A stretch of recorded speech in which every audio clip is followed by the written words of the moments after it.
buenas tardes, ¿qué tal? Bienvenidos, bienvenidas, 8:30 de la tarde. Esto es Estilo Betis miércoles desde Neo FM, por fin desde los estudios aquí en las torres del nuevo torneo, después de esta larga travesía por el desierto, después de muchos programas desde casa, después de un verano completamente atípico con esa liga a puertas cerradas. Y aquí estamos de nuevo, en los estudios de Neo FM, donde nos gusta estar y donde, por cierto, antes de empezar, quiero agradecer, lógicamente, a todos los compañeros, a todos los que han hecho posible que podamos estar aquí, tanto nosotros como todos los programas de esta parrilla, y a todos los que van a hacer posible que esta temporada siga sin ningún tipo de sobresaltos y cumpliendo todas las medidas, todos los protocolos anti-COVID que tenemos que cumplir, y que cumpliremos, por supuesto, y por eso estamos aquí con ese compromiso. Pues aquí estamos, estrenando nueva temporada en Estilo Betis miércoles de Onda Bética, en una semana en la que, bueno, que el Real Betis Balompié llega tras iniciar la nueva temporada, ganando, ya lo saben, en Mendizorroza ante el Deportivo Alavés, 0-1, ese postrero gol de Cristian Tello que le dio los 3 puntos. Después analizaremos este partido. Y también con la noticia del día de hoy es que por fin se ha sabido al final qué va a pasar con el horario del Betis Valladolid, que se iba a disputar en principio el próximo lunes a las 9 de la noche y que finalmente hoy se ha conocido que se pasa al domingo a las 6:30 de la tarde. Domingo, 6:30 de la tarde en el Benito Villamarín, Real Betis Balompié Real Valladolid, en un partido, bueno, que va a ser el primero en casa de esta nueva temporada y que va a poner a los de Pellegrini frente a un Valladolid que lleva 2 temporadas consecutivas ganando en Heliópolis. Después también hablaremos de todo esto. También se han conocido, por supuesto, en el día de hoy, no horarios, pero sí fechas de calendarios de las secciones del Real Betis Balompié. Por ejemplo, el Betis Deportivo, que va a arrancar visitando al Poliegido 2012 en el fin de semana del 18 de octubre, y el Real Betis Féminas, que va a visitar en su primera jornada la Sociedad Deportiva Eibar el fin de semana de 3 y 4 de octubre. Así que de momento todo parece que sigue su rumbo y el Real Betis Balompié va a poder estrenar, de momento, por supuesto, hay que cruzar los dedos para que sea así, su primera temporada con todas las secciones en la máxima categoría. Que esto es algo que, como comentábamos la temporada pasada, muy pocos clubes del mundo pueden decir eso. Y el Betis es uno de ellos. Nos metemos en faena y, por supuesto, como digo, no estoy solo. Aquí me acompañan 2 grandes de Onda Bética. Pedro González, ¿qué tal? ¿Qué ganas tenía primero de hablar contigo y segundo de verte, güey? ¿Qué tal, Ale? Pues la verdad que aquí estamos encantados de estar aquí por fin ya en los estudios de NFM con Onda Bética, un poco ya hartito de tener que entrar por teléfono, y mejor aún si es con victoria de nuestro Real Betis a domicilio. Empieza el área Pellegrini con buen pie y veremos cómo continúa. De momento, buenas sensaciones y la verdad que encantado con cómo ha empezado la temporada para el equipo verde y blanco. Después analizaremos el partido, por supuesto. También tenemos que contar pues muchos datos, muchas curiosidades que nos ha dejado esa victoria, y también pues bueno, la actualidad del Real Betis Balompié de estos días. Pero también hay que presentar a quien nos acompaña en el día de hoy, invitado especial desde la redacción de Onda Bética, Pablo Montaño. ¿Qué tal? Bienvenido. Muy buenas, Ale. ¿Qué pasa? Pues nada, estreno por mi parte en la radio, aquí en el programa de Estilo Betis miércoles. Y nada, espero que vaya este estreno también como le ha ido al Betis el pasado fin de semana en la jornada de Liga. Dejan muchas cosas que analizar y que ver el Betis en este primer encuentro de Liga, con la victoria en el Alavés. Y nada, ahora lo analizaremos a lo largo del programa de hoy. En Mendizorroza. Pues lo cierto, Ale, que el primer partido del área Pellegrini en Mendizorroza, primera jornada, nos deja muchísimos datos a reseñar, muchísimas estadísticas para favor sobre todo del Betis de Pellegrini. Y es que el Betis no comenzaba una temporada ganando desde hacía 8 años. Muchos recordaréis ese partido en San Mamés ante el Athletic Club de Bilbao por 3-5 en la 2012-2013. No sé si vosotros recordaréis ese partido con especial cariño, porque hace cierto tiempo que ya el Betis no gana en la primera jornada. Yo te iba a preguntar que si te acordabas tú. Evidentemente no me acuerdo, Ale. ¿Tú sí te acordabas, no, Pablo? Sí, me suena. Además, también hace mucho tiempo que no hablamos y hace mucho tiempo que tampoco recuerdo el Betis metiendo 5 goles y menos fuera de casa. O sea que ha llovido mucho desde entonces. Y la verdad, he leído en Twitter durante estos días que puede ser que a lo mejor parte del beticismo esté muy exaltada con esta victoria, que parece que los béticos somos así, ¿no? Que ganamos un partido y ya creemos que la Liga la va a ganar el Betis, pero aún así, qué importante es empezar ganando un partido de Liga, sobre todo porque es lo que tú has dicho, es que hacía 8 años que el Betis no empezaba ganando un partido, que eso para el optimismo o el pesimismo de la afición es vital. Y además, Ale, recordemos que el Betis es un equipo que el año pasado a nivel de confianza lo pasó muy mal, y creo que el equipo a nivel mental necesitaba comenzar de esta manera, ganando los 3 primeros partidos de pretemporada y además ganando ahora el primero de la Liga Santander. Continuamos, Pellegrini se convierte en el tercer entrenador del Betis que gana su primer partido oficial en el siglo XXI, por detrás de Víctor Fernández, que ganó frente al Deportivo de La Coruña por 2-4 al 2002-2003, eso sí que sé que fue un partidazo, y por detrás de Pepe Mel en la 2011-2012 ante el Granada Club de Fútbol por 0-1. Mira que ha habido entrenadores del Betis en este siglo. Hay una noticia por ahí donde Betis que los comentaba todos los que ha habido, y que solamente 3 hayan empezado su primer partido oficial ganando dice mucho del Betis. Dice bastante, y más, como quería comentar anteriormente, de la victoria, que no es solo una simple victoria en la primera jornada de Liga, sino que es una victoria, es fuera de casa y es dejando portería cero. O sea que no solo ha empezado muy bien el Betis, y ojalá Pellegrini no sea solo el tercero, sino que a partir de Pellegrini sean muchos más los entrenadores que en este siglo se unan a Mel y a Víctor Fernández. Pero por supuesto que pase mucho de que haya otro entrenador, ¿eh? Eso es lo más importante.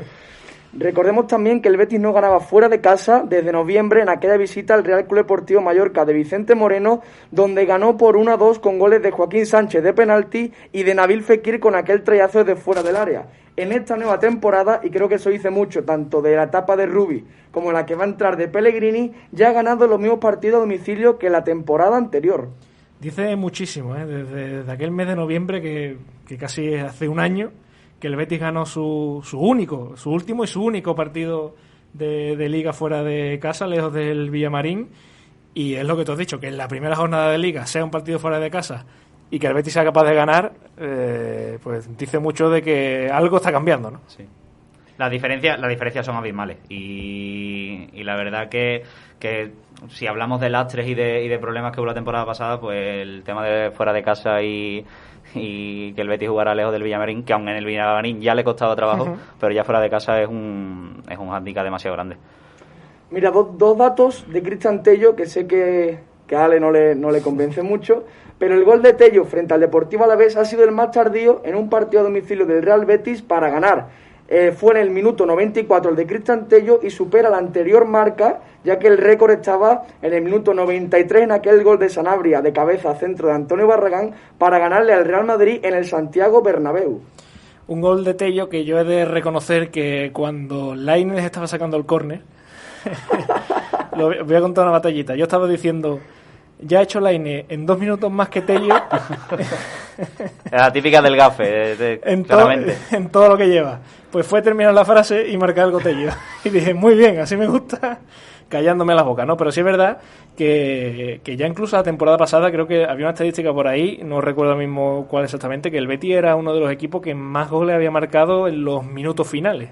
Que eso hablaba también de que, bueno, muchas remontadas también, tiene cosas positivas, muchas negativas también esa estadística.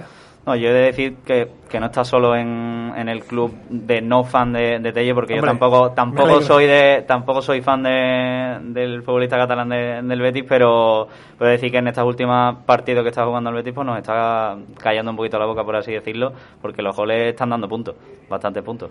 Después hablaremos de Tello también, que tengo yo varias preguntas que hacer.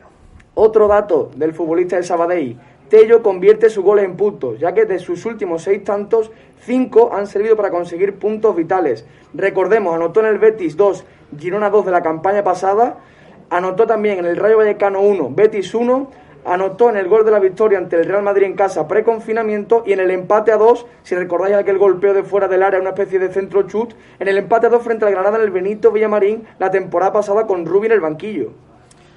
Aunque sea un dato positivo de Tello, yo voy a sacar mi cara hater, por así decirlo, porque también, a ver, sí, Tello ha tenido estos goles decisivos, pero se puede aplicar aquello de que estaba en el lugar exacto en el momento exacto, porque tampoco es que Tello sea un jugador determinante en este Betis, ni tiene pinta de que lo sea. Oye, ojalá, No sé qué lista sería, pensando en jugadas, rememorando este tipo de goles, no sé qué sería más larga, si la lista de goles que han dado puntos o la de manos a mano decisivos que ha acabado fallando, que también yo creo que podemos recordar. Se me viene el primero que se me viene a la cabeza contra el Español en Cornellá. El Rayo en Copa, que además el Rayo en Copa, que además falló el penalti también en Ipurúa la temporada pasada. O sea que los manos a mano falla por Tello dejan que desean, ¿eh? La de cal y la de arena, que nos da siempre Tello. Que por cierto, yo nunca he sabido cuál es la buena, la de cal o la de arena.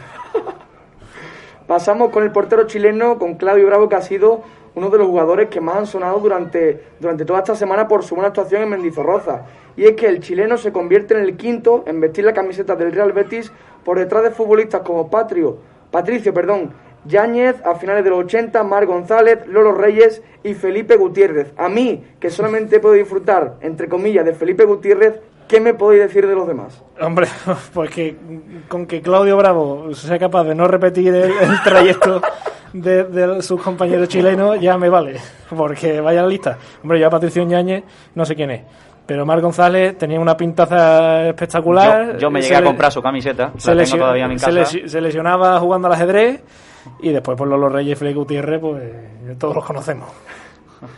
Continuamos ahora con el tema Víctor Ruiz, que hoy mismo ya ha recibido el transfer temporal de la FIFA para poder inscribirlo con permiso. Aún sigue en esa batallita constante con el club turco porque se marchó por impago durante la temporada y al parecer el Besiktas aún le está pidiendo una especie de indemnización, pero a día de hoy Víctor Ruiz es una opción más para Manuel Pellegrini para el partido frente al Real Valladolid de esta misma semana. Además ha vuelto a los entrenamientos después de que se ha perdido algunos días. De todas formas, yo no sé ustedes la sensación que tenéis con Víctor Ruiz. Yo también creo que va a ser uno de esos centrales que va a jugar poco. Sí.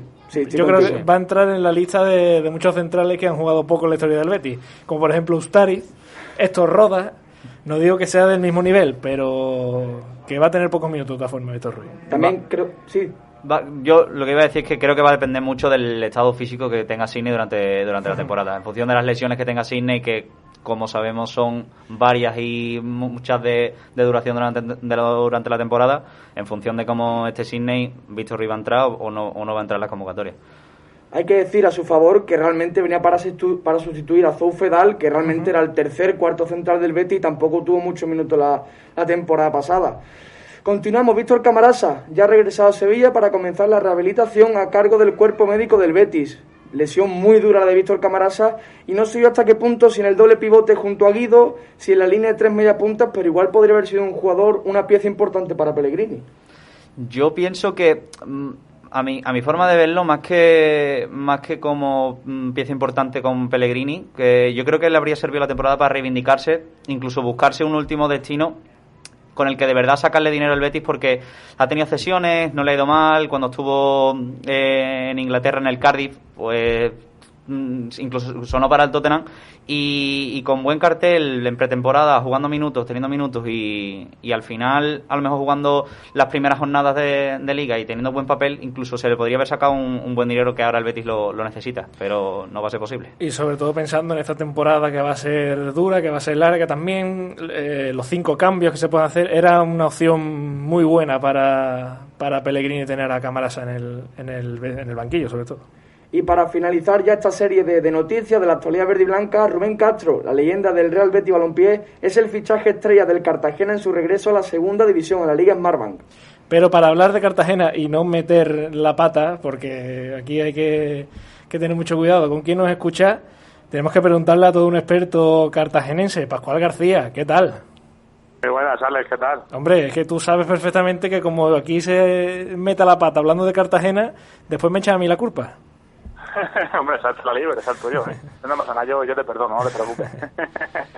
Pues Pascual, cuéntanos, ¿cómo ha sido eso de que Rubén Castro ha acabado allí en Cartagena?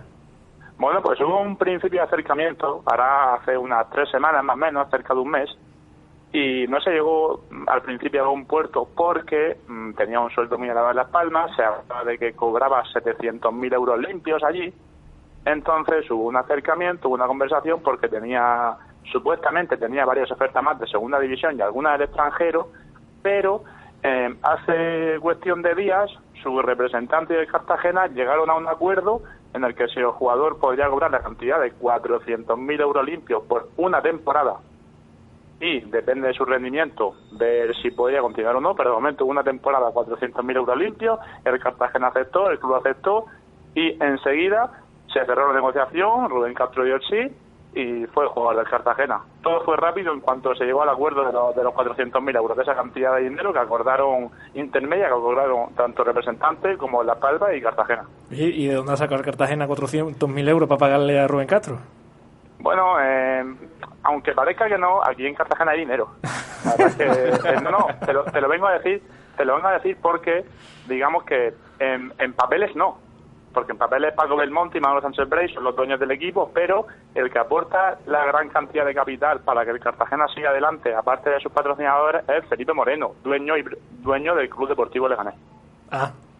Son muy amigos, son socios, han sido empresarios, compañeros de negocio, etcétera, y Felipe Moreno pues está aportando bastante capital desde que cogió el proyecto Paco Belmonte, va de la mano, no sale en papeles porque digamos que no está todo escondido porque se sabe, pero él cuando se va a hacer un fichaje gordo, cuando el Cartagena quiere apostar por un proyecto fuerte, si la aportación de Felipe Moreno, este proyecto no sería suficiente y al final siempre va a haber fichajes de renombre por los que el Cartagena va a intentar luchar, no ahora, pero sí dentro de 2 o 3 temporadas, si todo sigue bien, por estar en primera división. ¿Por qué no? Se sueña con ello aquí en Cartagena. Claro, eso te quería preguntar porque además es año de que vuelve el Cartagena a segunda con ese ascenso, aparece por allí Rubén Castro que en segunda división es sinónimo de goles, entonces yo supongo que la afición estará allí encantada, ¿no? Y súper ilusionada con el canario. Mira, cuando se anunció el fichaje, la gente me preguntó de Rubén Castro, y yo les decía que sí, porque ya me habían comentado algo, ya sabía más o menos. Y yo enseguida lo supe, porque en Twitter el Cartagena anunció el fichaje, primero dio una pista y sacó una narración de Miguel Ángel Román. Es un gol de primera división, porque Miguel Ángel Román narra primera división. Bueno, pues la gente empezó a preguntarme de Rubén Castro y yo que sí. Pues no sé si, bueno, no lo visteis, pero si veis las menciones de Twitter cuando lo oficializó, Cartagena fue una locura. O sea, la gente flipaba. La gente, desde que llega Rubén Castro, no se lo cree. Hay gente que todavía no se lo cree. Yo tengo un amigo en especial que me dice, es que no me creo, tío, no me llevo a creer todavía que Rubén Castro esté jugando al Cartagena. Es cierto que tiene una edad, pero la trayectoria que tiene y los goles que atesora que haya aterrizado aquí, pues ha sido cuestión de una operación de magia del Cartagena en silencio y avisando a los demás equipos de que no vamos de rositas, que vamos de gallitos y ojo, cuidado. Además nosotros desde el Twitter de Onda Bética citamos ese tuit del Cartagena en el que se hacía oficial y poníamos que este año había que ser un poquito del Cartagena, porque donde juegue Rubén Castro los béticos están ahí pendientes y ni te imaginas la de comentarios y la de menciones de cuentas de información del Cartagena, de muchos aficionados alegrándose y diciendo que se alegraban de que los béticos estuvieran ahí con el Cartagena también, con Rubén Castro. Y además se habla, Alejandro, de que la llegada de Rubén Castro supone la atracción de ese resto de fichajes que quiere hacer el Cartagena para consolidar un proyecto en segunda división. Se habla de que ficha a Rubén Castro ya por solamente el nombre y que esté ahí convences a otros jugadores de bastante nivel que son punteros de segunda división y algún descarte de primera que diga, mira, si ha fichado a Rubén Castro no van con ninguna tontería, aquí no se andan con tontería, aquí quieren fichar bien y quieren hacer las cosas bien. Entonces, pues es una muy buena noticia. ¿Qué te voy a decir yo? Yo pego un bote. Mira, el salto que pegué cuando fichaba a Rubén Castro se asemeja al gol de Tello del otro día. O sea, que fíjate lo que te digo. Oye, y que también, una cosa que te quiero decir, también tendrá un componente emocional eso de ver a Rubén Castro con la camiseta que vistió Miki Roque en su día. Sí, no, hombre, tiene un componente bastante emocional. De hecho, hay gente que también lo ha comentado por Twitter que trae recuerdos, trae nostalgia. Yo también me acordé de Miki Roque cuando ficharon a Rubén Castro, otro bético, porque Miki Roque, por ejemplo, fue muy querido aquí, fue uno de los digamos, héroes del ascenso. No estuvo, no en el playoff, sino porque el Cartagena quedó primero gracias a que Miki Roque, frente al Castilla, aquí en el Cartagena, metió un gol de cabeza. Y con ese gol el Cartagena pudo optar a ser primero todavía. Porque si no llega a ganar ese partido, lo hubiese adelantado y quedaban poquitas jornadas. Entonces, la gente se acuerda también de ese gol de cabeza que metió aquí, de aquella celebración por ser primero del grupo y ascender. O sea, Miki Roque tuvo mucho que ver aquí en el ascenso del Cartagena y es muy querido. De hecho, en cada partido, en el minuto 22, que fue su dorsal en el Cartagena, hay un minuto de aplauso. Pues habrá que estar pendiente este año de Cartagena. Y de hecho hay una puerta en el Cartagonova que lleva su nombre, Puerta Miki Roque. Pues mira, que se lo apunten también por aquí, que eso de poner nombre a las puertas todavía no lo han hecho y podrían hacerlo. Pues Pascual, la puerta de tribuna, que es la más importante, lleva su nombre. Que me alegro mucho de hablar contigo y que tú nos mantienes informados de todo lo bueno que haga seguro Rubén Castro por allí, por Cartagena. Que siga yendo todo bien. Me alegro mucho de volver a hablar contigo, de volver a participar aquí en FM. Y fíjate lo que te iba a comentar como última, que fíjate, se atrae mucho el fichaje de Rubén Castro, que el siguiente fichaje, si yo quiero, en Cartagena es la vuelta de Carlos Carmona, ex del Sporting, que también, ojo, que va a dar mucho que hablar. O sea, que esa conexión... ¿Te has comprado ya la camiseta? Este año, ¿eh? ¿Te has comprado la camiseta ya de Rubén Castro? Pues te voy a decir una cosa, no me la compré la pero semana casi, que viene, ¿no? cuanto cobre, fíjate lo que te digo. Fíjate lo que te digo. No, de hecho es que lo ficharon y estaba mi madre al lado y le digo, mamá, ya sabes tú que no me voy a poner la camiseta, que yo nunca pongo nombre, pero dice, ahora sí, digo, sí, hombre, el tiburón. Le digo, vamos a ver, hombre, ¿tú qué te piensas? Te noto contento, Pascual, con el fichaje, ¿no? Muchísimo. Y es que en el vídeo que hizo Rubén Castro presentándose a la afición de Cartagena, ya te haya metido goles. Sí, que ya te ha metido goles, ya está, no hay más. Pascual, bueno, un abrazo y hablamos pronto. Un abrazo y a seguir bien por allí. Hasta luego. Un abrazo. Pascual García, qué personaje en sí, y nos alegramos mucho de hablar con él. El bueno de Rubén Castro, Pablo, que... ¿Tú qué vaticinas que puede hacer Rubén Castro? Bueno, pues lo primero que me sale es la palabra gol, obviamente, como lo hemos visto tantas veces que se ha retirado ya a Rubén Castro en boca de mucha gente, y la temporada pasada ya demostró que todavía le quedan goles, y con 39 años, que creo que cumple este año 40, puede ser, sí. Con Rubén Castro, pues le queda todavía, yo creo que decir, en la segunda división. No creo que esté para ser Pichichi, y el Cartagena obviamente tiene su objetivo bien claro, que es intentar una permanencia que cada vez se hace más complicada en la segunda división, pero a buen seguro con Rubén Castro como delantero, más cerca de esa permanencia seguro que van a estar. ¿Cuántos goles metió Rubén Castro este año? ¿15 en Las Palmas? Me pillas ahí, ¿eh? Yo creo que sí, que ha estado por ahí. No sabría decirte... Bueno, veremos a ver qué hace Rubén Castro en el Cartagena.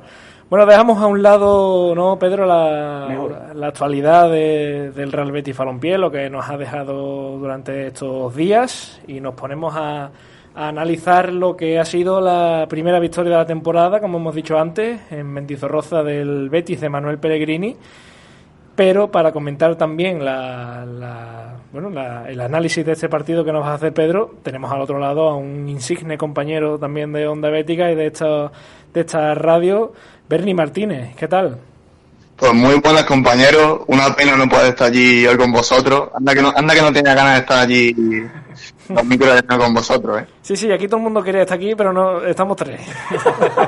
A ver, el coronavirus que nos alarga un poquito la vuelta a la universidad, y bueno, los que no tenemos la suerte o la desgracia de ser de la ciudad de Sevilla, pues tendremos que esperar un poquito más, pero bueno, que tampoco os penséis que en una semanilla, en unos días estoy yo allí dando guerra con vosotros, que faltas no me ganan. Y nosotros nos alegramos. Pues bueno, Pedro, ¿qué te parece? Vamos a analizar ese partido del Betis en Alavés. Bueno, en Alavés no, en Vitoria, claro, frente al Alavés.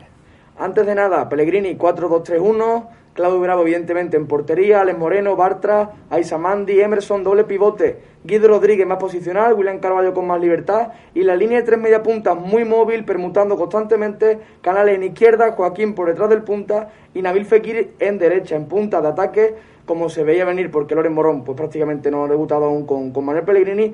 Borja Iglesias, ¿qué vimos del Betis que la temporada pasada no vimos y que yo creo que podemos destacar porque aún en la jornada número 1?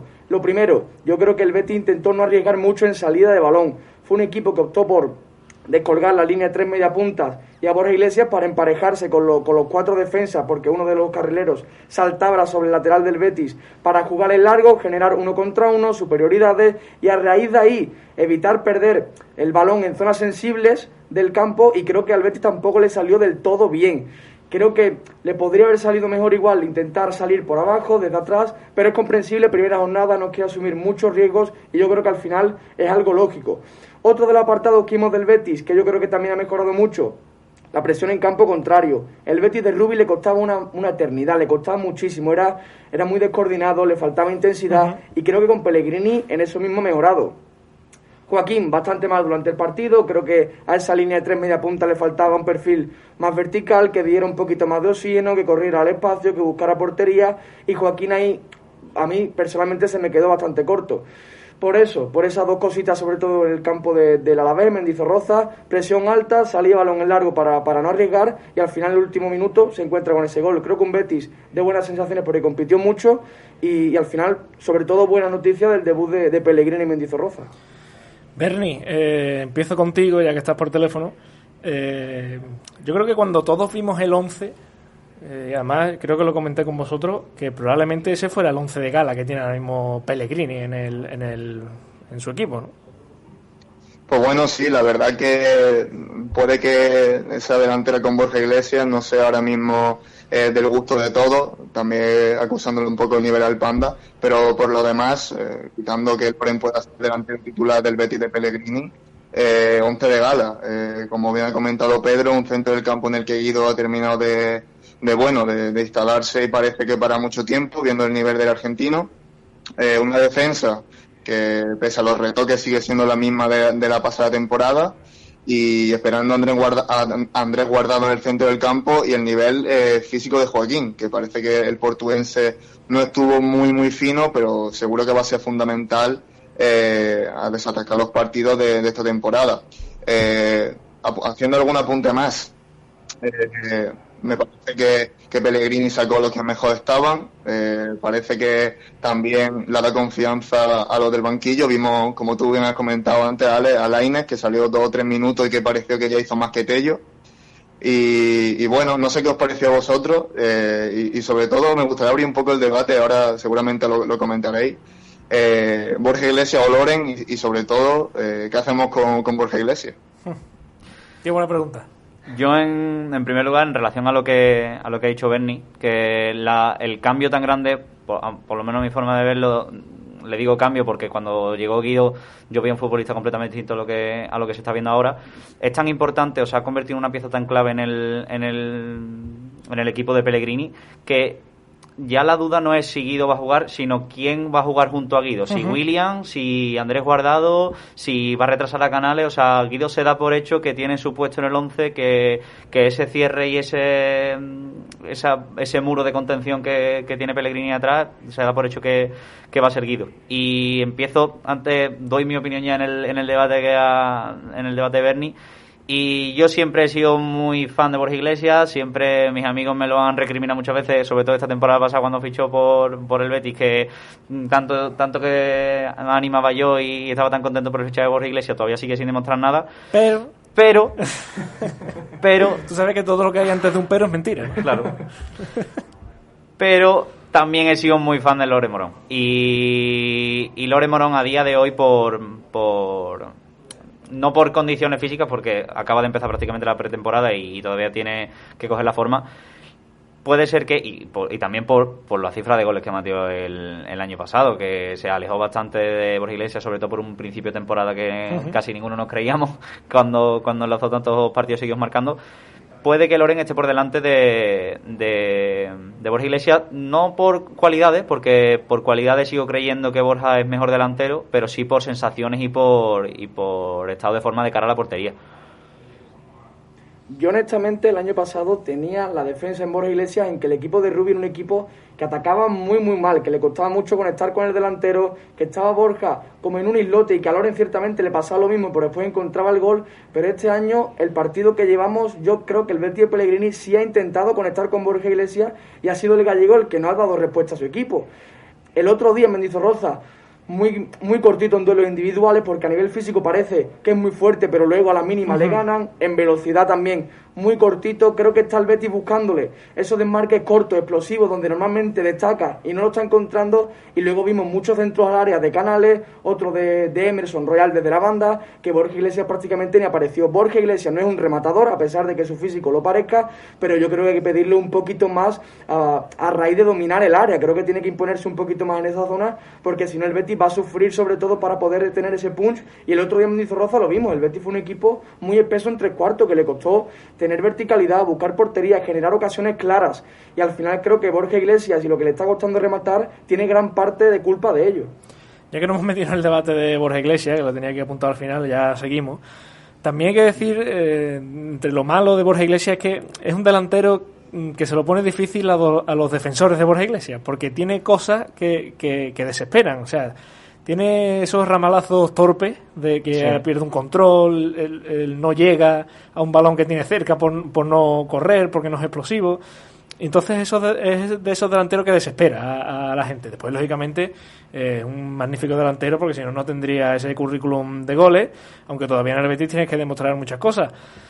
Pero es que se hace difícil defenderlo, y te miro a ti, Pablo, porque tú eres el fiel defensor. Sí, justamente el año pasado, a final de temporada, cuando ya era insalvable esa temporada, escribía un artículo de opinión en Onda Bética sobre Borja Iglesias y sobre su rendimiento, y defendía eso, que sí que pienso que es un delantero en el que esos millones estaban bien invertidos. Digo estaban porque a día de hoy obviamente no vale lo que le costó al Betis, pero que al final todos son estados de ánimo, estados de confianza, y Loren hace 2 temporadas tampoco valía, tenía que salir cedido,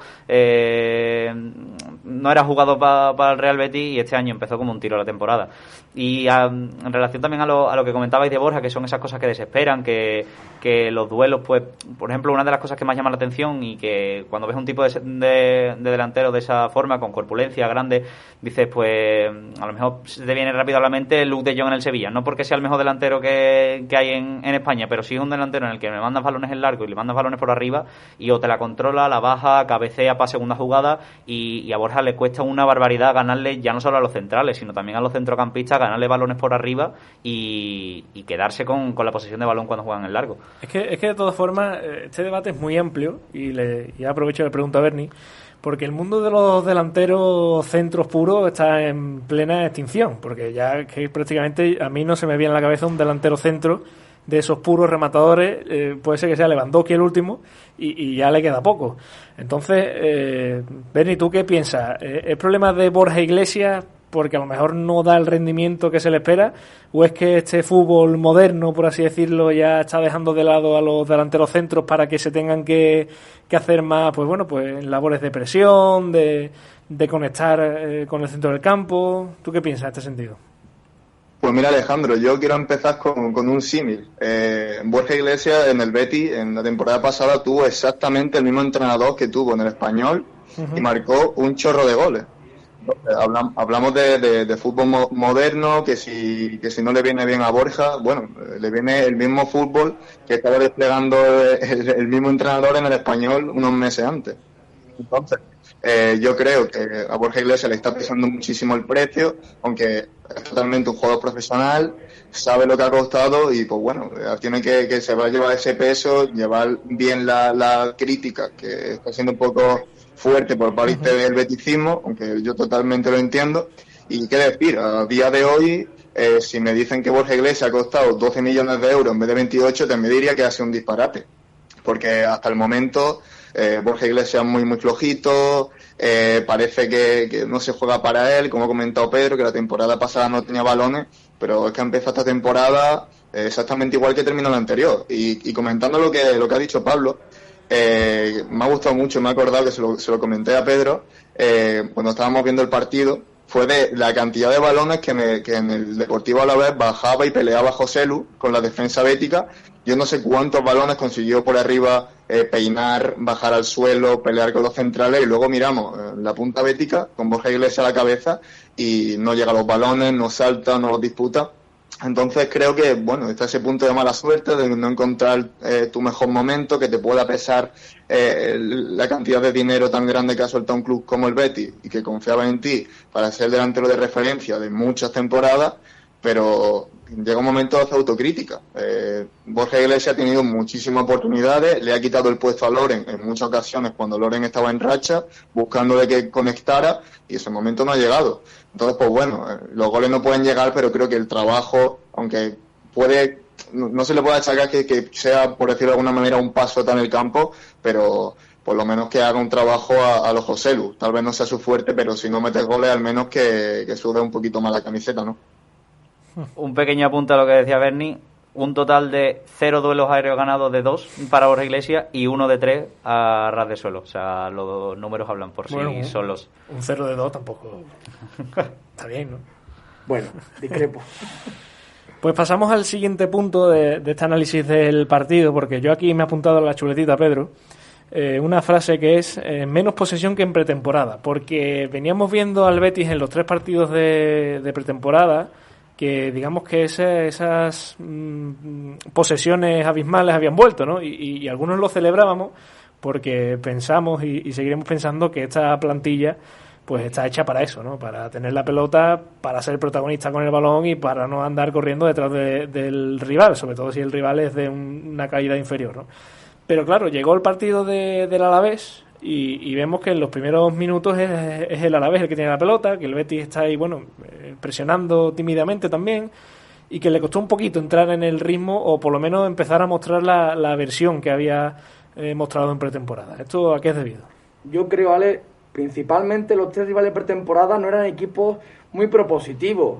Recordemos el partido frente al Cádiz, que el Cádiz prácticamente no quiere la pelota para nada. Almería no tiene calidad suficiente para poder quitar el balón al Betis, o eso creo yo, y Granada sí que es cierto que presionó un poquito más, que intentó tener un poquito más la pelota, pero que tampoco presionaba de forma muy asfixiante, intentando buscar el error en la salida del Betis. ¿Qué sucede? Que el Deportivo Alavés de Pablo Machín en pretemporada, lo hemos visto, sí es un equipo que quiere proponer, que intenta salir desde atrás, que te presiona muy alto, la defensa suya está prácticamente al medio campo, a 40 metros de su portería, y ahí yo creo que Pellegrini, es cierto que a mí también me sorprendió que igual es largo, pero yo creo que buscó, lo he comentado antes, evitar los riesgos, porque imagínate un equipo que yo considero que está abajo de confianza, que a nivel mental le costó mucho el año pasado, minuto 15, error en salida de balón, te pones perdiendo en la primera jornada. Y yo creo que viene por ahí el tema de que Pellegrini decidiera descolgar la línea de 3 media punta y el delantero para jugar en largo y así no asumir muchos riesgos. Creo que el Betis al final no sufrió mucho en fase defensiva, se consiguió defender bien, y que el tema de la posesión viene sobre todo por eso, porque decide jugar en largo para no asumir riesgos y mantener un poco ese nivel competitivo e intentar ganar 100% ese partido, porque si no a nivel mental yo creo que Pellegrini sabía que el equipo se iba a quedar bastante mermado. Berni, ¿te sorprendió a ti la imagen, bueno, no mala, pero sí, digamos, un poco lúcida, ¿no?, del Betis, sobre todo en la primera parte en Mendizorroza? Pues bueno, yo tengo que decir un poco, para poner en contexto un poco lo que voy a decir a continuación, de que yo estos primeros partidos de pretemporada nunca le tengo mucha fe a ningún equipo, y más a un Betis que prácticamente ha mantenido su plantilla. Y todavía Pellegrini, bueno, unos pueden hablar de que ya se nota la mano, de que había mejoría, por supuesto, pero el Betis no ha podido cambiar en el tiempo que lleva Pellegrini al mando lo que estuvo haciendo toda la temporada anterior. Entonces sí que hubo fase en la que el Betis parecía que volvían los fantasmas del pasado, como me gusta mucho a mí decir, y que se vino un poco abajo. Sí es cierto que al final el partido nos lo llevamos en el último suspiro, de que mucha alegría, de que hay gente ya diciendo por Twitter que vamos a ganar la Liga o que se acabe ya, que esto ya está todo el trabajo hecho, pero ni mucho menos. El Betis podría perfectamente haber perdido ese partido. En el último minuto hubo una jugada en el área que pudo ser el empate, Bravo sacó un auténtico paradón, y si Lainez no hubiese salido al campo en el minuto 91, el Betis hubiese empatado o incluso perdido. Entonces parece que cuando entra la pelotita, siempre lo decimos, cuando entra la pelotita el club, el Betis siempre juega bien, siempre se saca más lo bueno que lo malo a relucir, pero no fue un partido, a mi forma de verlo, muy brillante.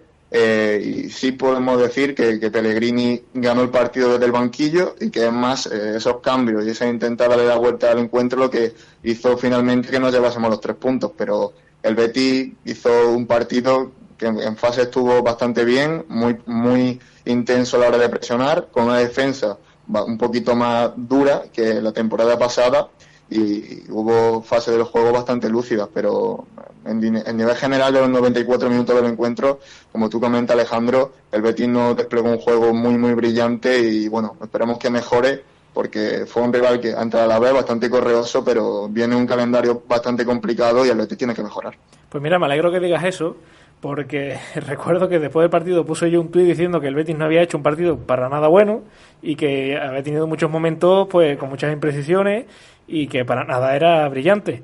Y me contestó uno diciendo que si entonces, de estas cosas que piensa la gente, de que cosas si, de Twitter. Sí, que si el Betis, si yo digo que ha habido momentos en los que no ha sido brillante, es que ha habido otros en los que sí, que por cierto no tiene nada que ver.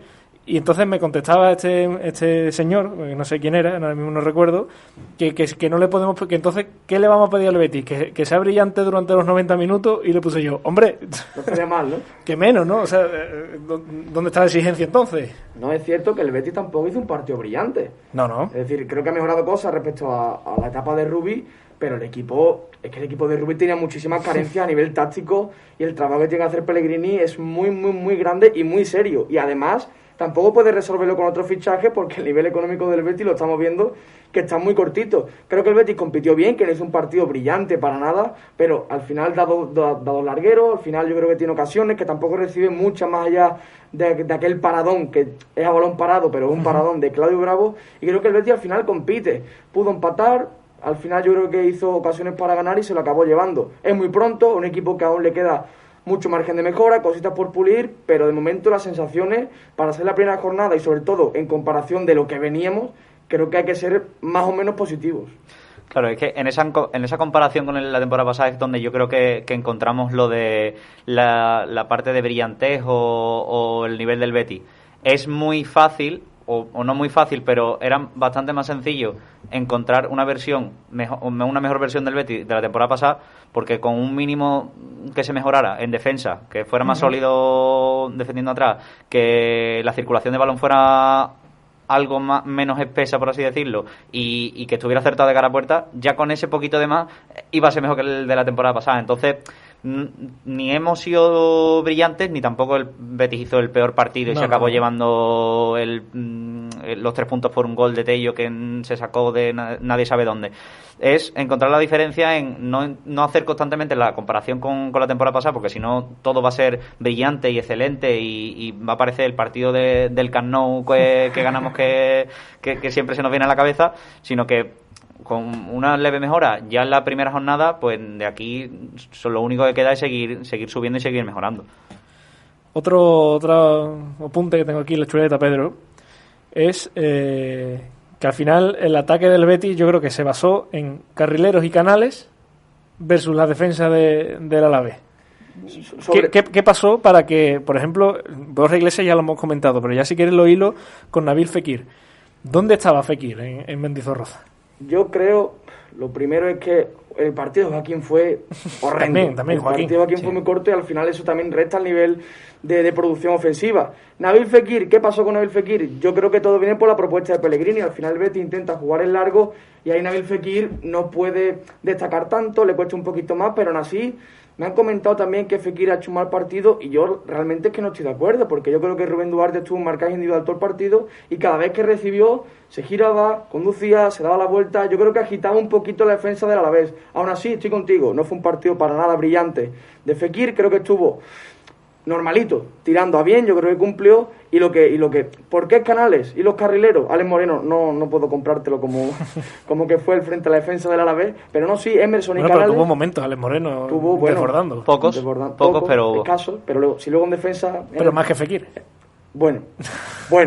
Yo es que a la pregunta de dónde estaba Fekir, lo primero que se me viene a la cabeza es en el suelo, porque también.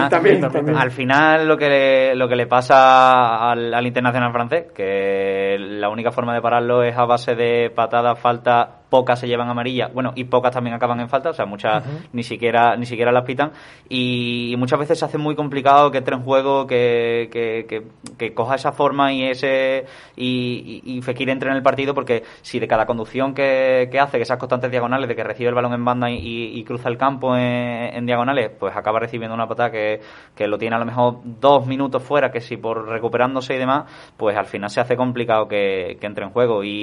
Y al final ese Joaquín horrendo que decías tú, Pedro, que no estaba aportando prácticamente nada al equipo, sirvió para que al final, viendo que la posición en la que estaba Joaquín no rendía, sirvió para cambiar la ubicación a Canales, y fue cuando entonces vimos a ese mejor Canales más en el centro del campo, menos caído en banda, más cerca de William Carballo, más fácil con él para Claudio Bravo conectar con balones en largo, y al final ese Canales lo vimos no por culpa o no gracias a, pero sí porque Joaquín no estaba rindiendo en la media punta y por detrás de Borja Iglesias, y al desplazarlo otra vez a banda, pues Canales sí dio ese nivel y esa importancia que le vimos en Mendizorroza.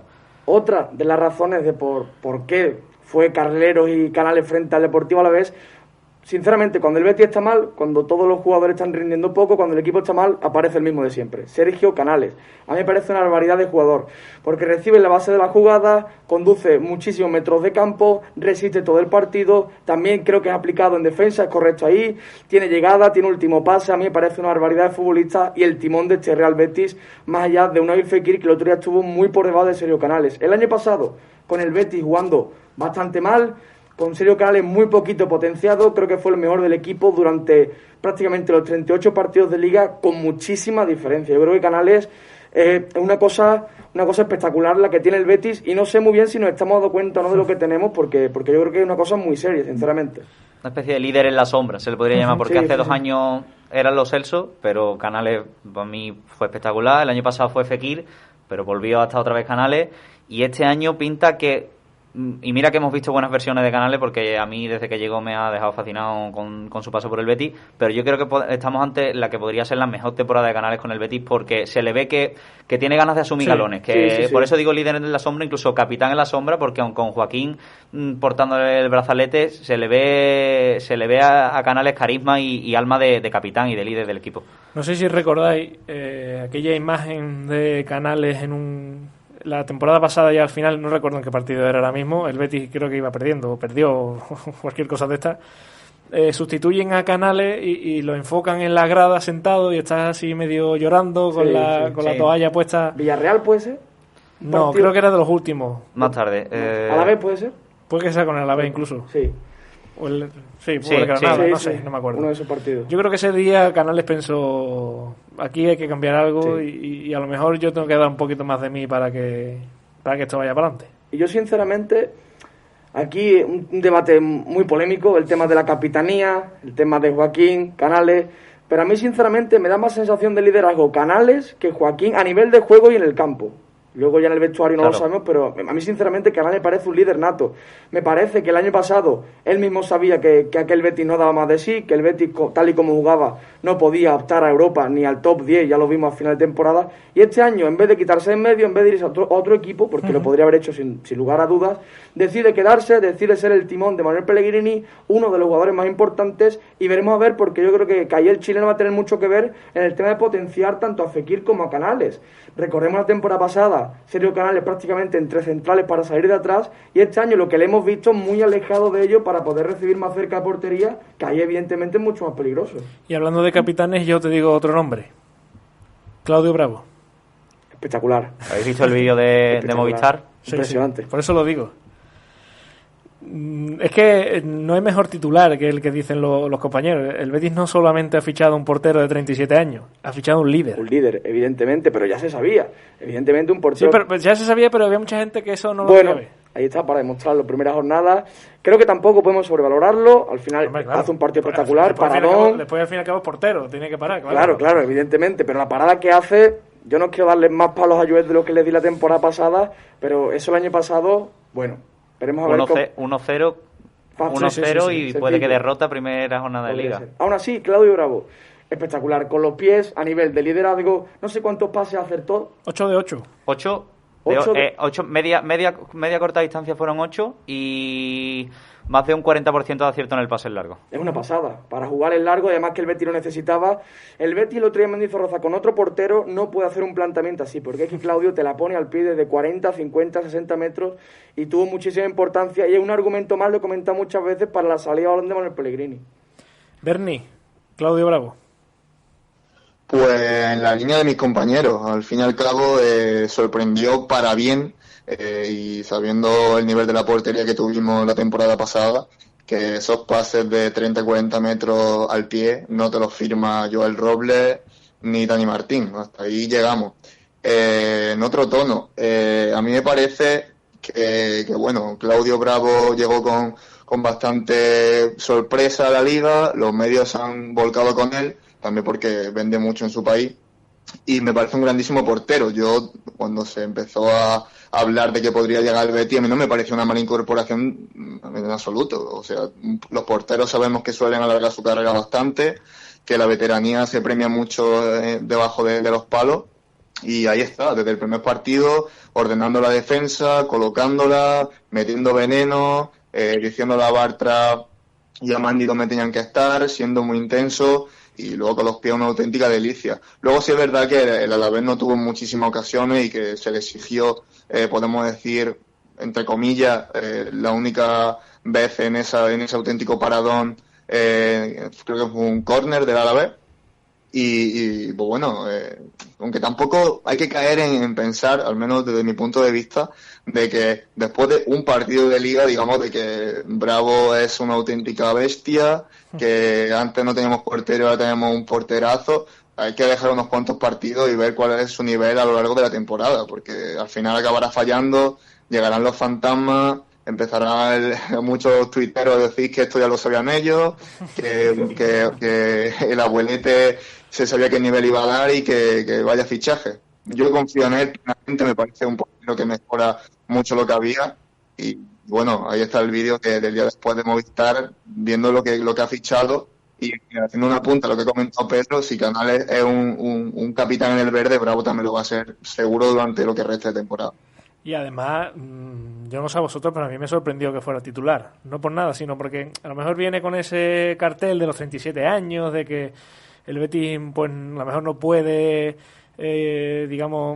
hipotecarse a un portero que a lo mejor no tiene proyección ninguna. Entonces, había ahí viejo fantasma de que a lo mejor iba a ser Joel otra vez el titular. Hombre, yo sinceramente esperaba a Claudio Bravo como titular, ¿vale? Y sobre todo porque yo creo que para traer a Claudio Bravo, que imagino que tendría muchísimas ofertas para ganar millonadas, para ganar muchísimo dinero, venir al Betis de la mano de Pellegrini, creo que era asegurándole que va a ser importante en el proyecto, que va a poder tener un año, 2, 3 interesantes, y yo creo que para convencerle, para traer un portero de manera libre, creo que Bravo era la mejor opción y a la que se le ha convencido de la mejor manera a través de Pellegrini y de Antonio Cordón. Otra vez el tener un entrenador con cierto renombre, otra vez no, de las primeras veces, sirve para que alguien de la magnitud de Claudio Bravo, porque el problema que yo le veía a Claudio Bravo no es que fuera mal portero, que el nivel no lo diera, sino que estamos hablando de un portero de 37 años que tiene una trayectoria impecable, claro. O sea, Barcelona, Manchester City con Guardiola, pero viene tras terminar el contrato. Los sueldos que se pagan en el Manchester City yo creo que no son los que pagaría el Betis. Entonces, claro que había muchos peros en traer a Claudio Bravo, pero no por el nivel, no por el nivel de la portería, sin obviamente olvidando otra vez a Joel Robles, porque las comparaciones son odiosas, pero el nivel yo creo es que el de un portero bueno. No a todos nos gusta traer a un portero de 37 años, pero eso de que puede que el año que viene, si llegue Ruiz Silva y sirva para tener a Bravo de segundo portero, aunque sea con 38 años, pero te da una experiencia y y una versión de un portero que para competiciones como Copa del Rey, mejor que a Dani Martín, como pasó también la temporada pasada, pues sirve. Pues al final yo creo que ha sido una buena opción traerlo, y que obviamente las jornadas no nos dirán, y a lo largo de la liga se verán si hay más fallos que aciertos, pero a priori no está mal la incorporación del chileno. Y hablando de chileno, Pellegrini, por supuesto hay que hablar de él, y de un aspecto muy importante que fueron los cambios. No solamente es que acertara, pero también otro punto interesante, Berni, es que en el minuto 93 Pellegrini había hecho 2 cambios, cuando puede hacer 5. ¿Eso qué lectura tiene eso? Bueno, pues yo creo que ante todo es la confianza de Pellegrini en lo que había sobre el verde. También de que el chileno es de lo único, incluyo su cuerpo técnico, que ha estado estas semanas con los jugadores, con la plantilla al completo, y que sabe de verdad cómo están a nivel físico y bueno, cómo han asimilado los nuevos conceptos todos los jugadores de su plantilla. si para el minuto 90 solo hizo 2 cambios, pudiendo tener 5, o los que estaban en el banquillo están un poquito flojos todavía de físico, o confía plenamente en lo que tenía sobre el verde y no quiso renunciar a ese 11 de gala, por decirlo de alguna manera, solo hacer algunos retoques y pues bueno, al fin y al cabo desde el banquillo se ganó el partido, como he dicho antes, con la entrada de Leitner, que bueno, tuvo 3 minutos. Yo tengo que decir que cuando se estaba atando las botas para salir, le dije a mi hermano, me parece bastante mal que Leitner vaya a salir para 3 minutos y pues bueno, correrá un poquito, perderá algún balón y la verdad que al final tuvimos que tragarnos las palabras porque en los 3 minutos que estuvo hizo más que Tello y al final acabó provocando un gol y regalándoselo a su compañero el catalán. Así que bueno, veremos si esta es una tónica que va a tener Pellegrini durante toda la temporada, de no hacer demasiados cambios, pero si los cambios que termina haciendo acaban dando tan buen resultado como en Mendizorroza, bienvenidos sean. Hay una lectura que hice yo posteriormente después del partido, y es que Lainez entró al campo para 3 minutos y en 20 segundos ya demostró que era el único de los 21 restantes que creían que podía pasar algo. Porque si recordáis, el partido ya venía de por lo menos un cuarto de hora, que estaba ya los dos equipos completamente entregados, firmando el empate. Pellegrini quita a Fekir del campo y es completamente una declaración de intenciones de que el empate a 0 le valía a los dos, ¿no? Y Lainez en 1 minuto y medio, hasta que provoca los 2 córneres que el segundo acabó en gol, demostró que era el único que confiaba en que se podía ganar, y eso enganchó a los demás porque además lo lógico y normal era que ese último córner, ya en minuto 94, Torres arriba a sacarla en largo, botarla dentro y a ver qué es lo que sale. Pero él va rápido, saca y al final sorprende a la defensa, sorprende incluso a sus propios jugadores, y Tello se encuentra con ese disparo. ¿Por qué Setién no aprovechó en su momento a Lainez, Rubi tampoco, y Pellegrini de momento le ha dado 2 minutos? ¿Pero qué le pasa a Diego Lainez para que no sea, digamos, ese jugador, bueno, ya no que sea ningún jugador, sino que se le dé más minutos al menos? Lainez, que en relación a lo que decías tú, ¿vale? Lo primero que hizo nada más entrar en el campo es iban a sacar de banda, pide el balón, la deja pasar, cae ahí todo rival y fue un córner. O sea, fue lo primero que hizo. Y lo que le pasa a Lainez es como... Parece que siempre le va a llegar el momento, que ahora es el momento que le da minutos. Sobre todo, por ejemplo, con Ruiz tuvo ese partido en el que creo que fue titular en San Mamés, si recuerdo bien, y en el que parece que se está enganchando a la dinámica del equipo y está teniendo minutos. Y en se Copa, le ve, sobre todo, contra el Antoniano fue titular, metió un golazo de falta. Y porque se le ve que es un chaval, obviamente no te da esa continuidad durante los 90 minutos de juego, pero que es eléctrico, que tiene mucho desborde, que al final... Que hace muchas jugadas de llegada, acaba pisando línea de fondo y provocando muchos córneres, y aunque el Betis no sea su especialidad, pues siempre tener un córner, pues al final nos pasa como Mendizorroza y acaba ganando, pero siempre le falta un puntito de más, que yo creo que no es tanto por su fútbol o por su continuidad en el juego, sino como de oportunidades por parte de los entrenadores, que parece como que no se fían, por así decirlo, del nivel de Lainez, y al final ese tipo de futbolistas tan jóvenes y que necesitan una adaptación al equipo, lo que necesitan son minutos. Yo es que realmente pensándolo no recuerdo unos malos minutos de Diego Lainez a nivel desastroso. Creo que cada vez que ha salido al terreno de juego, recuerdo el partido, el que tú has comentado en San Mamés, creo que fue con Quique Setién el primer año, hizo un muy buen partido. También el derbi de posconfinamiento que salió junto a Joaquín, lo agitó. El otro día en Mendizorroza que salió 2 minutos. Y es que Diego Lainez es eso. Diego Lainez es un futbolista de la mejor forma, en el mejor sentido, de muy poquita vergüenza. El tío sale al campo, quiere la pelota, desborda, te encara, se mueve, gira. Y yo creo que lo que hace es eso, agitar el partido, desarbolar al rival, buscarle las cosquillas, encarar, y el Betis eso no lo tiene. Me extrañó mucho, y yo de hecho creo que fue un error de Pellegrini, en mi humilde opinión, evidentemente, el no contar con Diego Lainez un poquito antes, porque a los 3 media punta del Betis le estaba faltando esa chispa de dinamismo. Es cierto que salieron Tello y Rival, pero creo que Lainez es más desbordador, más eléctrico que los otros dos, y por ahí sí que me extrañó mucho que Diego Lainez saliera tan tarde. Al final le salió bien la jugada, porque los 2 minutos que tiene produce 2 córneres y uno de ellos acaba en gol, pero yo sinceramente pensaba que le iba a dar más minutos tal y como estaba el partido. Los cambios de Pellegrini, muy ofensivos, declaración de intenciones, minuto 82, quita a William Carballo, mete a Cristian Tello, retrasa a Canales al doble pivote, con Guido Rodríguez, Tello a una banda, Rival a la otra, y a por el partido. El equipo a nivel físico estaba cortito, pero desde el banquillo, declaración de intenciones de querer ganarlo. Has dicho tú que Tello no recuerdas ningún partido malo. Ha tenido momentos o partiditos malos, pero malos porque a lo mejor no le salía, pero lo intentaba. Claro, o sea, eso. Hay otros jugadores en el Betis que siguen estando en la plantilla que tienen partidos malos, pero porque desaparecen completamente. O sea, no están. Y Lainez por lo menos lo intenta. Ya le puede salir mal, lógicamente, porque es un chaval. Sí. Pero por lo menos lo intenta. Lo único que iba a decir es que estamos hablando de un futbolista que empezó como titular, jugó 15 partidos la temporada pasada y tan solo empezó como titular 2. O sea, el de San Mamés y el otro ahora mismo no lo recuerdo, pero son 2 partidos de toda la temporada. Fue en casa, creo que fue en casa, ¿no? Frente al Atlético de Bilbao.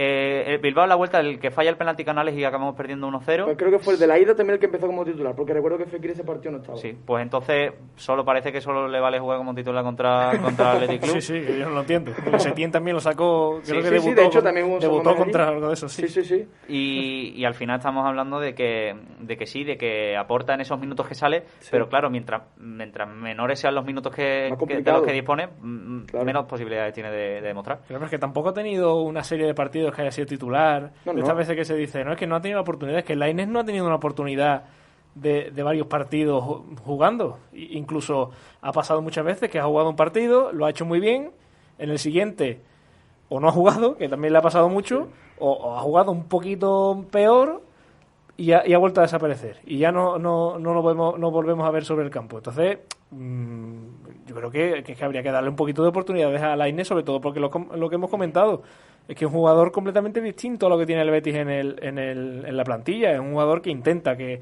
encara, que cambia el partido completamente. Y eso, el otro día, por ejemplo, se veía venir que el Betis lo necesitaba, porque el Betis estaba ya completamente muerto. Era completamente previsible. Y Lainez de esos futbolistas que tú no sabes por dónde te va a salir. Berni. Yo, en el tema de Lainez, estoy totalmente de acuerdo con Ale. Lainez no ha tenido, como otros compañeros, tantas oportunidades para demostrar y coger nivel y confianza y que darle un poco de continuidad a su juego. La temporada pasada, como habéis comentado, salió contra el Athletic Club de Bilbao, un equipo que le costó muchísimo y que la defensa bilbaína lo tuvo totalmente a raya, y luego en otros contextos tal vez más apropiados no le han dado minutos, parece que se le exige más que a otros compañeros porque, bueno, puede salir, lo puede intentar, puede estar muy errático, pero bueno, tenemos a Tello. Tello ha tenido siempre, sin ser un jugador muy, muy, muy importante en la plantilla, ha tenido muchos más minutos que Lainez, se le han dado muchas más oportunidades que Lainez, y no me parece que muchos encuentros, aunque Tello marque goles bastante importantes, y bueno, estas estadísticas tan espectaculares, no me parece que Lainez, cuando haya salido, lo haya hecho mucho peor que Tello.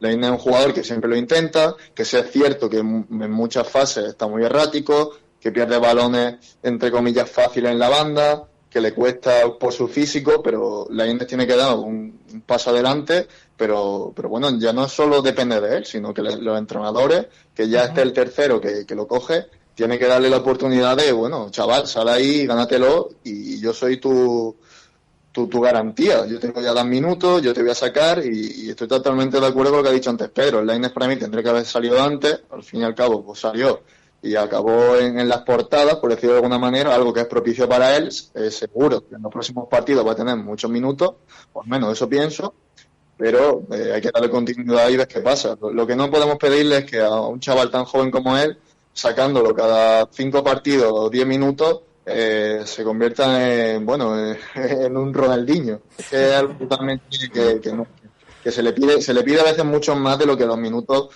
que tiene nos puede dar. Bueno, dejamos a un lado el análisis de la victoria del Betis en Mendizorroza para centrarnos en un tema que está bastante candente, lógicamente. El próximo 5 de octubre, el 4, no me acuerdo muy bien, se cierra el mercado de fichaje. Y bueno, ya hay muchas voces por ahí que barruntan que el Betis lo mismo no ficha a nadie, ¿no? Y que aquellas declaraciones de Antonio Cordón de aquí nadie es intransferible. Y entonces eso, digamos que asusta un poco a la parroquia verde y blanca, porque no quieren verse, sobre todo ya con la liga empezada, que se marche un Fekir, que se marche un Canales, William Carballo. Entonces yo quiero preguntar, primero en ese sentido, ¿cómo veis lo que le resta de mercado al Betis? Si creéis que va a llegar alguien más, y sobre todo, ¿cómo puede afectar a la plantilla y también, ¿por qué no?, al estímulo de Pellegrini en el banquillo del Betis, que en los últimos días de mercado se le vaya una pieza clave, porque el Betis parece ser que está obligado a vender, bueno, parece ser no, está obligado a vender, otra cosa es que al final lo haga, y sobre todo que al final no se le traiga a nadie de garantías en este mercado loco en el que puede pasar cualquier cosa. Yo es que, sinceramente, Alex, a no ser que el Betis no pueda pagar las fichas de los futbolistas, que me parecería una barbaridad, prácticamente como lo que está pasando en Valencia, no sé hasta qué punto te sale rentable vender a Fekir, a William Carvalho por 30, 40 millones, sobre todo este último, Nabil Fekir, si no puedes traer un recambio de garantías, porque no se me ocurre ningún futbolista que sea mejor que Nabil Fekir, que esté dispuesto a salir por 40 millones de euros. A mí, sinceramente, ahora mismo, tal y como está el mercado, la liga, la mayoría ya han comenzado, no se me ocurre ningún futbolista y creo que no sé hasta qué punto al Betis le saldría rentable.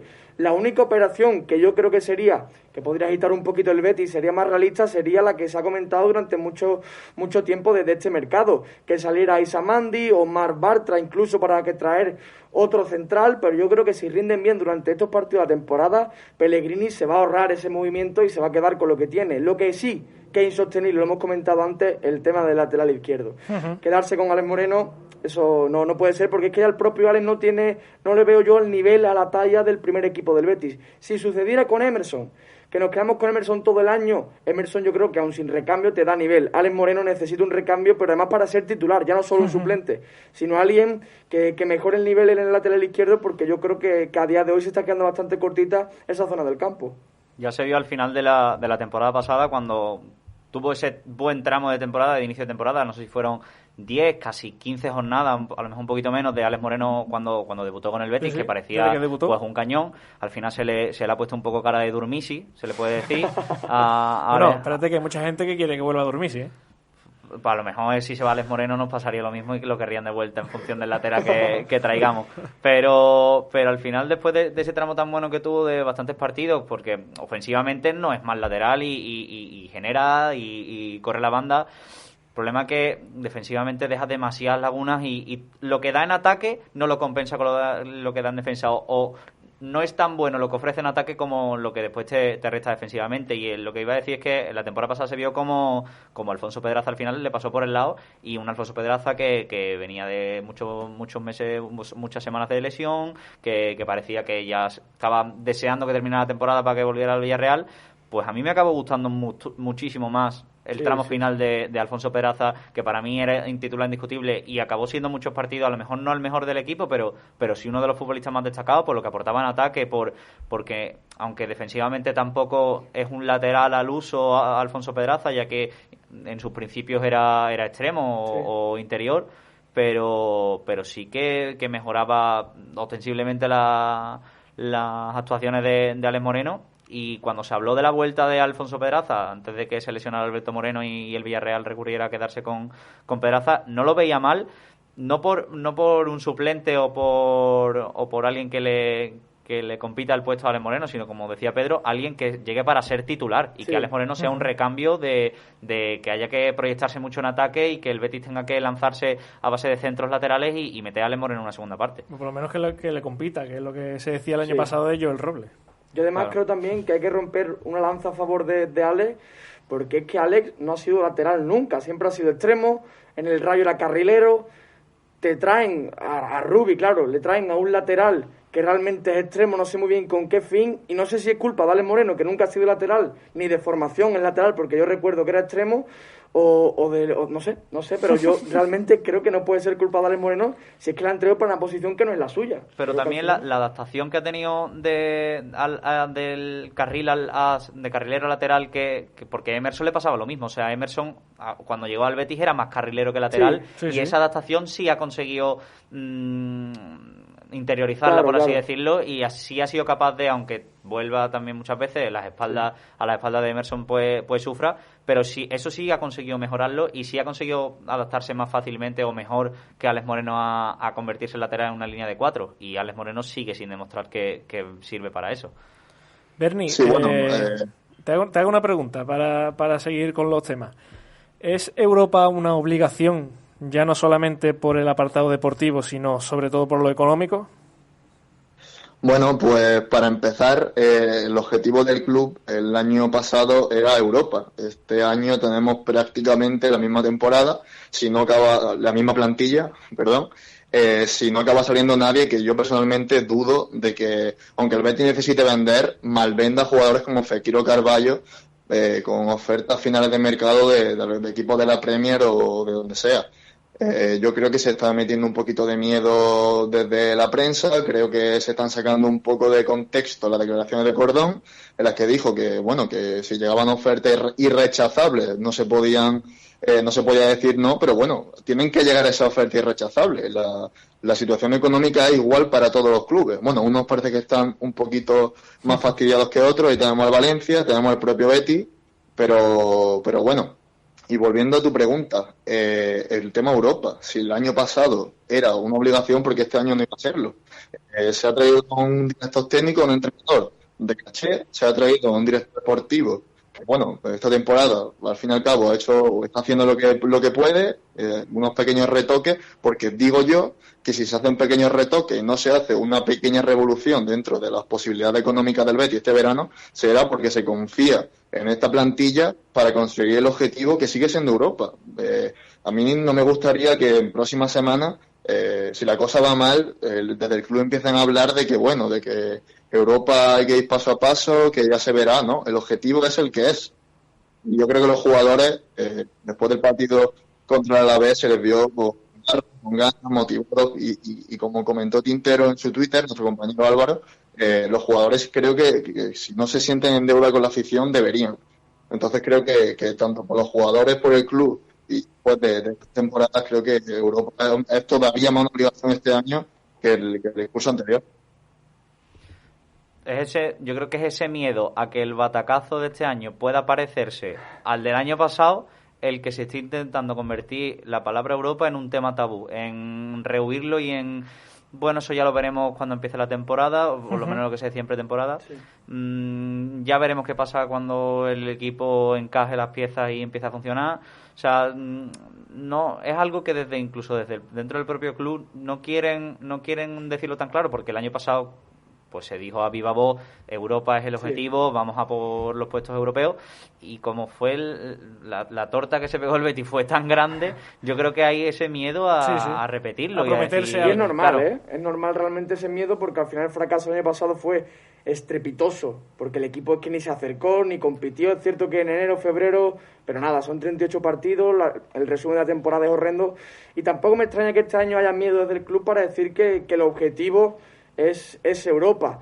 Por plantilla, por entrenador, yo creo que tampoco nos extrañaría si el Betis entra en Europa, pero de lo que venimos el año pasado, el rendimiento de esta misma plantilla con otro entrenador, creo que tampoco, yo por lo menos no me llevaría la mano a la cabeza si al final el equipo no entra en Europa.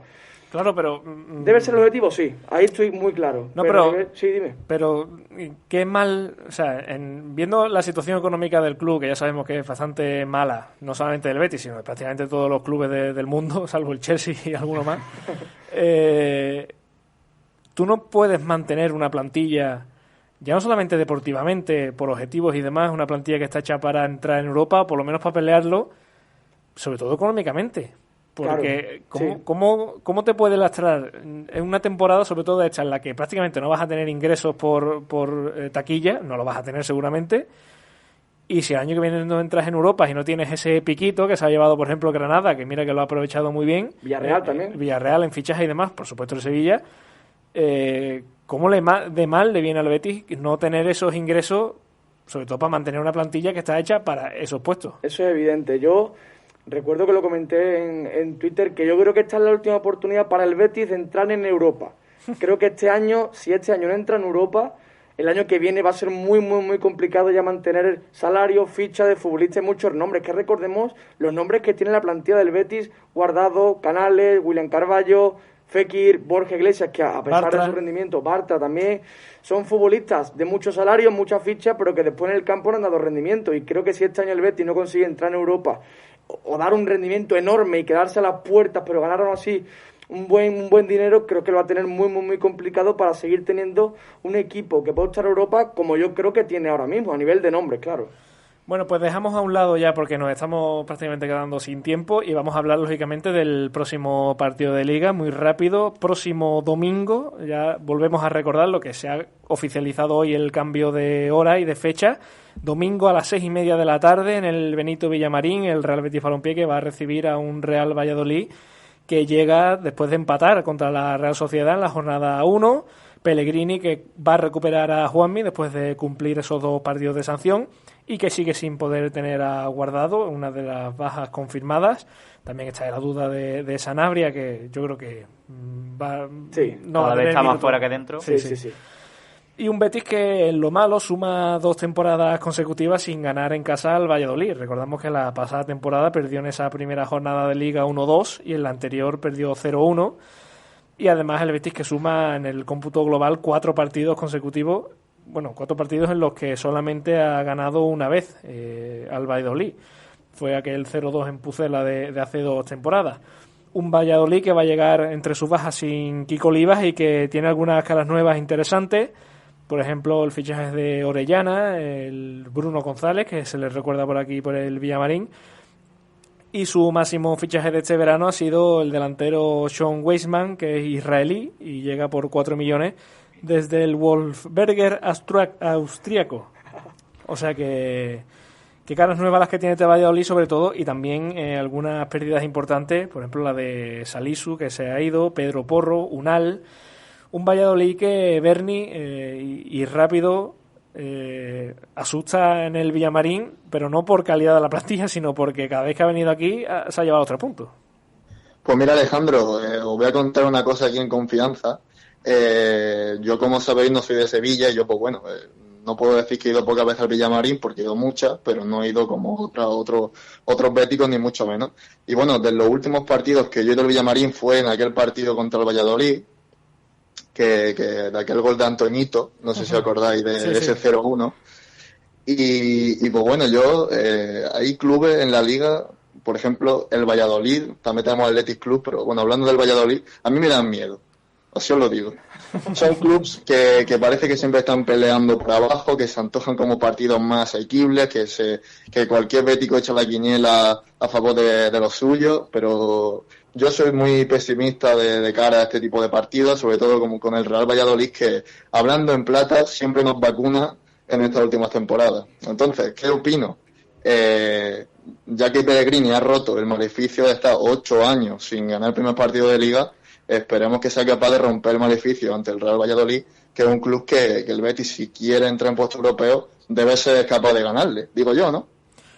Pedro, una lectura muy rápido de lo que puede ser ese Betis Valladolid. Si algo tenemos claro del Real Valladolid que ha fabricado Sergio González, 4-4-2, muy práctico, muy poquito dinámico, muy poquito talento, poco futbolista de muy buen pie, de calidad sobrado, por un equipo trabajador, un equipo muy complicado de tener que atacar, un equipo muy correoso, de muchísimo sacrificio, que al contragolpe es peligroso, que Sergi Guardiola, para mí un delantero muy bueno. Con el fichaje de Fabián Orellana no pude ver el partido del otro día frente a la Real Sociedad, pero le va a dar esa puntita de talento a un equipo que yo creo que lo necesitaba, y veremos a ver. Weisman me parece un delantero que va a ser muy interesante porque Sergi Guardiola es mucho más móvil, cae más a banda, y ahí Weisman es un pelín más referencia.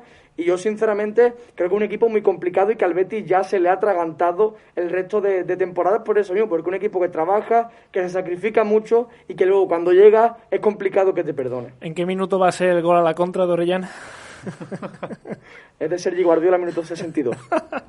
Aunque ojito con Weisman que viene de marcar, lo tengo aquí apuntado, 37 goles en 40 partidos la temporada pasada, 30 en Liga, 2 en Europa League y 5 en Copa. Sí, Liga austríaca, ¿no? En Austria. Liga de Austria. Sí, oye, son cifras, ¿eh? Sí, pero en Austria... Más goles en Europa League que todo el Betis ha marcado esta temporada, por desgracia. Vaya, hombre. Pero bueno, en Austria me ponen a mí de delantero y algún golito meto, creo yo. O al Betis seguro que es el típico delantero nuevo que llega al equipo contrario y siempre le marca el Betis. ¿Algún apunte del partido? Pues añadir que, como ha dicho Pedro, el Valladolid es un equipo que su fuerte está en la defensa y que la línea defensiva, y ya no solo la línea defensiva, sino también el centro del campo muy físico y muy trabajador, es lo que la gran apuesta de Sergio González. Entonces ese puntito de Orellana puede darle un algo más, y por eso se va a sentir un poco mermado y le va a pasar factura al Valladolid, como yo creo que a lo mejor le pasó, tampoco he podido verlo, pero yo creo que le pasó factura en el partido inaugural de la temporada, las bajas de Kiko Olivas, como ha comentado antes Ale, de Javi Sánchez, que se parecía que podría ser el central titular, porque el Valladolid lleva unas temporadas que saca central bueno por temporada, primero Calero, que se fue al Español, la temporada pasada Salisu, que se fue por 12 millones al Southampton de la Premier League, y este año Javi Sánchez parecía que iba a tener un rol importante, como se le dio en pretemporada, pero también es baja por una lumbalgia contra el Betis,